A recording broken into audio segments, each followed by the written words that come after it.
Hello, everyone. This is Adam Meister, the Bitcoin Meister, the Disrupt Meister. Welcome to Tonight in Bitcoin, the second show of the day. Today is March the 15th, 2017. At least it still is in the United States. I'm in Lisbon, Portugal, as you all know. Hello, West Coast fans. Hello, Saskatchewan. I see someone's in Saskatchewan. That's rare. Thank you very much for the Litecoin that was sent to me. That was very nice of you. Bitcoin 2017, gold and hold. Remember that, people. Remember that. Hey, this week in Bitcoin is coming up on Friday, the panel show. We have 3 huge guests. I'm proud to announce them right now. It's going to be 8:45 p.m. Friday, Eastern Standard Time. Ansel Linder, he's been on the show before, of the Bitcoin and Markets podcast. We have Ben of BTC Sessions. And by the way, bitcoinandmarkets.com is Ansel's site. Ben of BTC Sessions and Vortex. He hasn't been on the show before. Ben has, but Vortex hasn't, of the World Crypto Network. So we're actually going to have some great new people in the future also, besides our all-stars coming back to the panel show. So again, that's 8:30 p.m. or 8:45 p.m. Eastern on Friday. I will clarify that. Some good surprises ahead.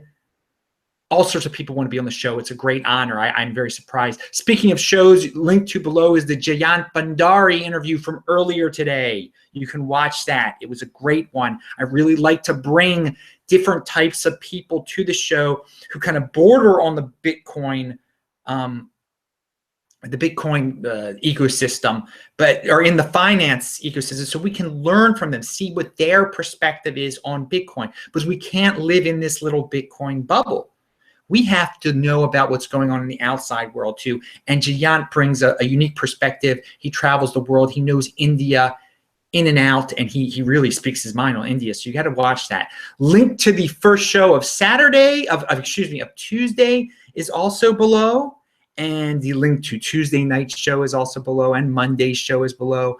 Hey, it has just been so wild these last 48 hours. I mean, Vinny Lingham retweeted me. A bunch of people retweeted me. And just things have really gone wild in the world of Bitcoin. And again, I spoke yesterday about being on the tip of the spear in this battle. And I really have been propelled into this, and it's a great honor. But I can't make 3 shows a day. 2 shows is hard to do. I'm not going to be able to do that every day. So follow my Twitter. That is linked to below. This is important because I do give some insight there too. I retweet things that I like. It's at TechBalt, TechBalt, like Technology Baltimore. That was the original idea a long time ago. It's a long story. I'm from Baltimore, Maryland originally. TechBalt. So much Bitcoin material today, dominating my life. Every minute there was something new, it seemed like. And this is just an amazing time to be alive and doing all this. So I'm getting to the main point here. Vinny Lingham has a great article out called Fork in the Road. And it's about what would happen if there was a Bitcoin fork, if Bitcoin split in 2. And I have tried to warn people about this before. This is a great warning article. Now, if you're not watching this live, click on the link to his article below right now. Don't even just stop my video and read this video. This is the most important article on this subject matter ever. And you have to spread the word about it. And that's one of the points of this article, is to educate so we don't make this, so we don't get close to making this mistake. Because really, it's Roger Ver and his cronies that can make this happen, can fork Bitcoin at a very low support level, relatively. But if no one cares about it, then it'll just go away.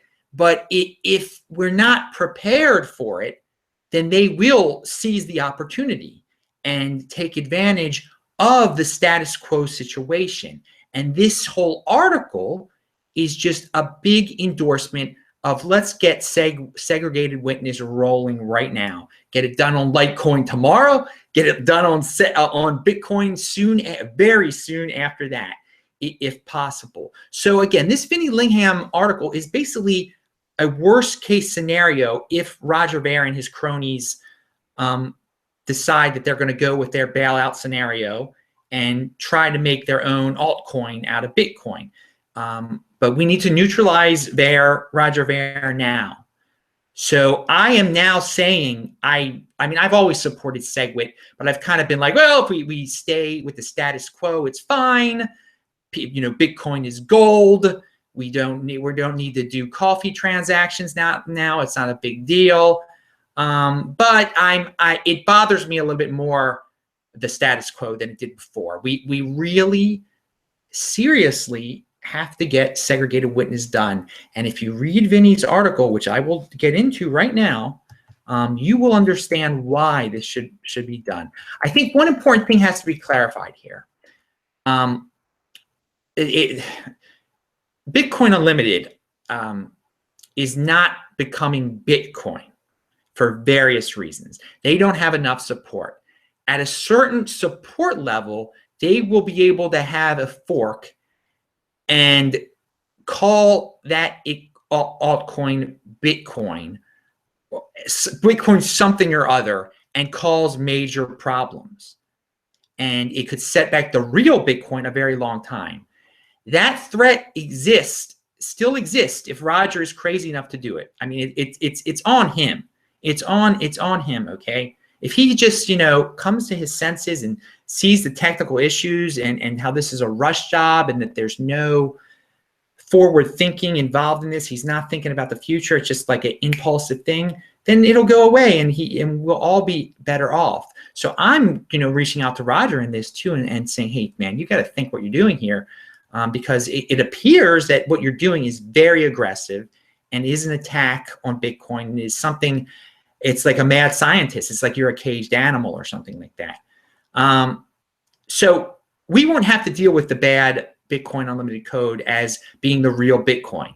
An altcoin might, and it will still be listed as an altcoin. By the way, the exchanges are starting to say that they're going to list this RogerCoin as an altcoin. But depending how legit it is made to seem, the more trouble it's going to cause. So we need to be proactive against this scenario. And again, read the article, spread the word. So again, there's not going to be a hard fork of what they're doing into the official Bitcoin, but there could be a hard fork into this RogerCoin, okay? And there's just certain levels of seriousness that it will cause. Now, Vinny gives the worst case scenario, but we have to take it very seriously. I know Tone is not too worried about it, but let's try and nip this thing in the bud right now. Vinny points out that even if they hard fork with less than 50% support, exchanges will not call it Bitcoin. They will list it as an altcoin, but many marketing issues to the general public come into play. Confusion that I have talked about before. I have spoken about how newbies will be very confused if there's some RogerCoin out there saying that it's called Bitcoin. And Roger Ver owns Bitcoin.com, which every one of you should boycott at this moment, starting now. No one should support anything, any business that supports Roger Ver, that Roger Ver supports, that Roger Ver has anything to do with, or that Roger Ver and his cronies have anything to do with. There should be no support of these businesses at all until this situation is over with, until he stops his aggressive behavior toward Bitcoin. And again, read the Vinny Lingham article, you understand why. But yes, this is a problem for the future of Bitcoin if there is some RogerCoin competing against it on the Bitcoin.com platform, or Roger Ver owns other Bitcoin domains too. Marketing is a serious thing, and I have tried to educate everyone on that in the past. And I think everyone will gain a better appreciation of what the true power of marketing is if you see it work against you and hurt you. And I don't think you want to learn that. I think you should read Vinny's article and see the scenario. If I have to, I will make list of a boycott list of related businesses and people, if need be. Videos, I will make videos calling out specific people that you know, the closer this gets to being a serious issue, I'm not holding back. They're going to be, and these would be very professional videos saying, you know, Mr. XYZ, do not do business with him, and you know, give some personal information, maybe where he lives and stuff, you know, whatever it takes here. We cannot let this happen. And again, I encourage everyone to use the # Segwit on your Twitter, your hashtag support Segwit it is. And you can create your own content about this situation, but read the Vinny Lingham article first. And I mean, contact me if you've got a content you want me to share that is about this. I will retweet it. Again, that's why I gave out my Twitter before. So again, it is a serious situation. Worrying is the wrong word to use here, but you need to think about this. You need to consider this. Anyway, pound that like button right now and thumbs up this video if you're not down with the RogerCoin, and call it RogerCoin. Do not use the term, I'm not even going to use it, be unlimited, be unlimited coin, or whatever you want to call it. No, it's called RogerCoin. That's what this is all about, creating something called RogerCoin. Don't use the B word. Don't associate the great Bitcoin name and ruin it with such a thing. We got to take care of this situation. So Dash hit $100 today. Wow, I think it did. What's going on? I mean, would you buy in at $100? And by the way, if the rumors are true and Coinbase eventually lists it, there'll be another pump. Now, after that, how can this go on? I mean, this is pretty wild stuff. This is pretty wild stuff. We'll get into it. It's unprecedented, and when you have unprecedented things taking place, you have to take a step back, and you need to ask: is this sustainable? Is this a bubble? Would you buy in at $100? I mean, and I'm not trying to insult anyone here, or anything like that, but think about it. Just use your mind and say, wow, I've never seen anything like that. Now, Tone Vays will say, well, we saw this with RogerCoin. Okay, and that's something to think about also. Some loose ends from yesterday. There's an Andreas Antonopoulos tweet out there. I'll quote it. Core's QA process and team review has managed to deliver tens of thousands of changes without an exploit like this in production. And this is in reference to what happened with the RogerCoin people yesterday when their coin totally failed. Thank God it's not the official Bitcoin. Then Charlie Lee's got a related tweet out there, and you've got to look at. And again, these are all linked to below. Follow Charlie Lee's Twitter feed also. He's the guy who came up with Litecoin, a true genius. He's been on this show before. I'm very proud of that fact. Today's I'm not using the word. Today's RogerCoin node crashing bug proves that users cannot trust Bitcoin's $20 billion network in the hands of RogerCoin developers. So there's also a funny tweet out there by Whale Panda. I will link to that so you can laugh. So Bitcoin Magazine has an article that came out today that shows what really happened with this RogerCoin blow up yesterday with the bug. Because there's all sorts of FUD and rumors going on. It was bad. It was bad, and that link to is below. So Dan Larimer has quit Steemit. This is something that Tone Vays predicted a long time ago, and it looks terrible. It looks absolutely brutally horrible.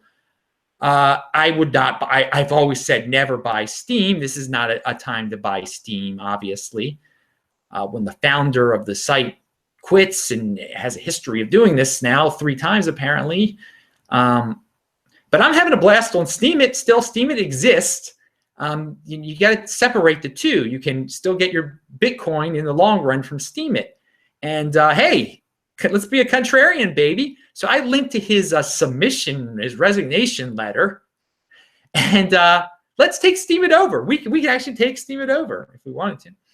Yeah, there's a new Tone video out there. He's not as worried as Vinny. I will link to that. I referenced that before. It's a very good Tone Vays video. where he answers questions, talks about the current situation. You know, Tone and I are the hardest working men in Bitcoin media, it appears. We're up at all hours. I think he might be in the chat right now. And guys, there's like 100 viewers here now. Again, pound that like button. And I wish I could talk to you. I will talk to you guys afterwards. I can't read your comments when I'm doing the show. So and again, he's not as worried. Tone isn't as worried about the RogerCoin as Vinny is, but take both of their advices. Both know what they're talking about here.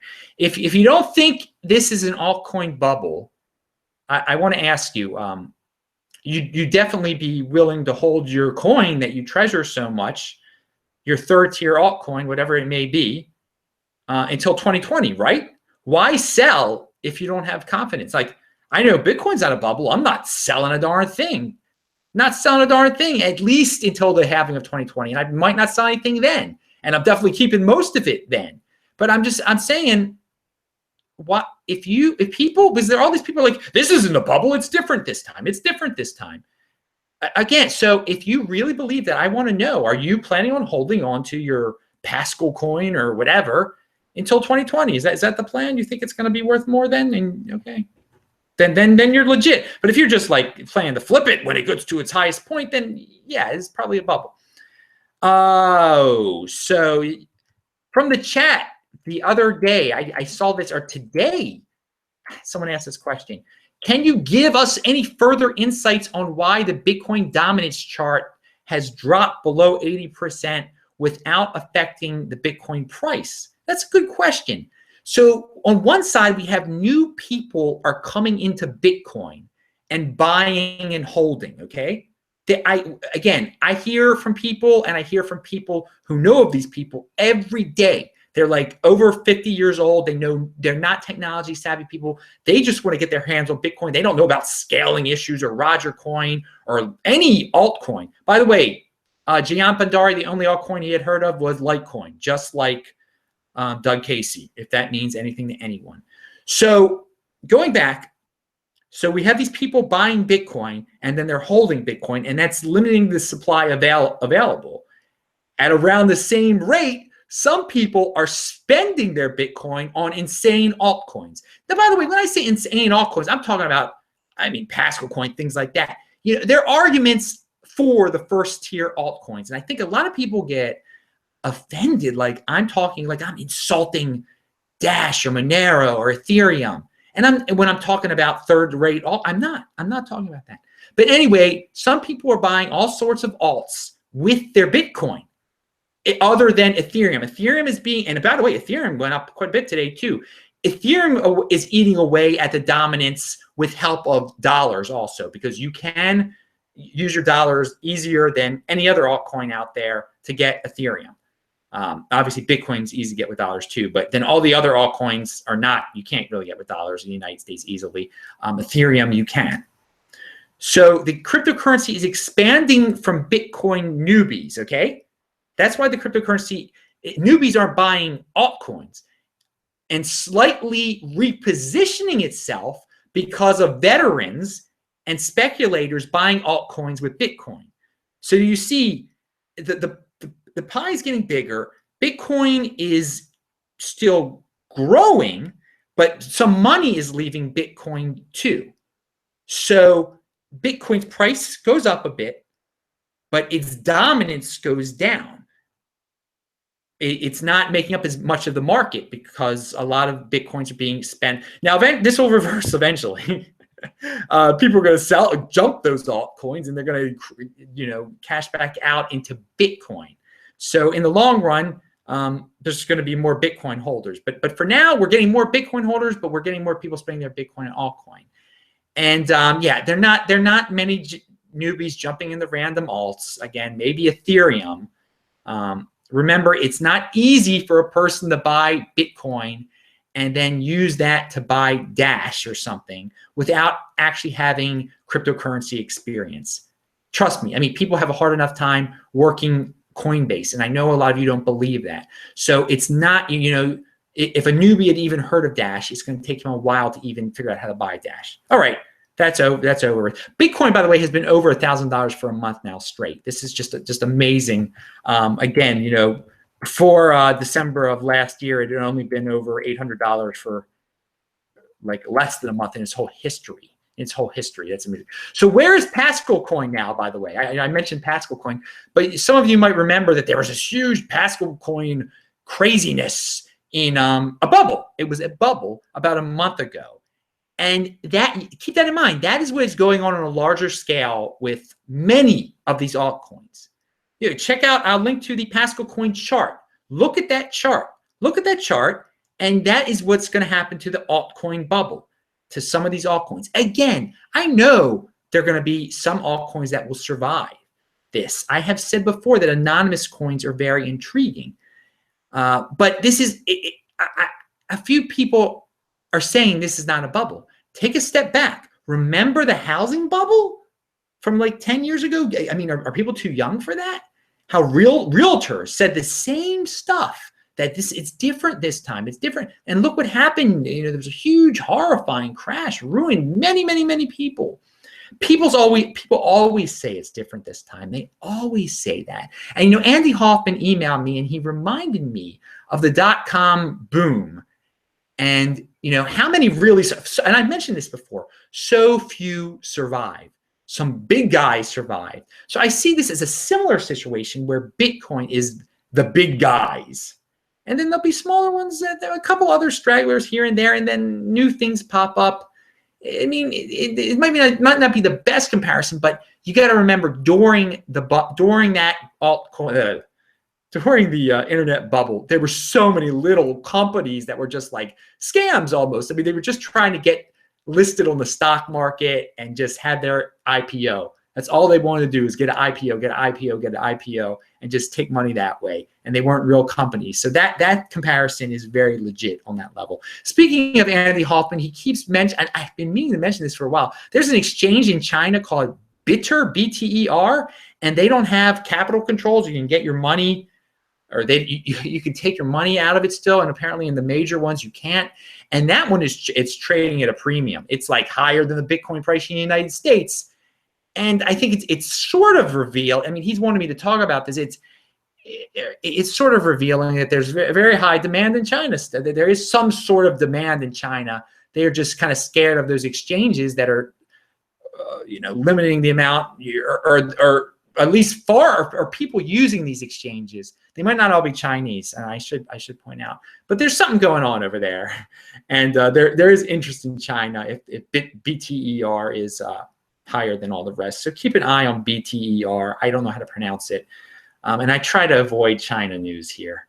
So Coinbase is not, you know, we were talking about Coinbase the other day, and now they send out something on their blog that they won't be paying for off-chain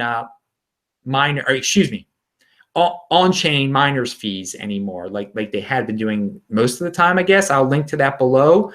And they must like this status quo situation with the high miners fees, because it makes people more likely just to do Coinbase to Coinbase free transactions. And so now they're encouraging it more by starting March 21st. They won't be paying people's transaction fees to do on-chain transactions. So I will chat with you guys very soon.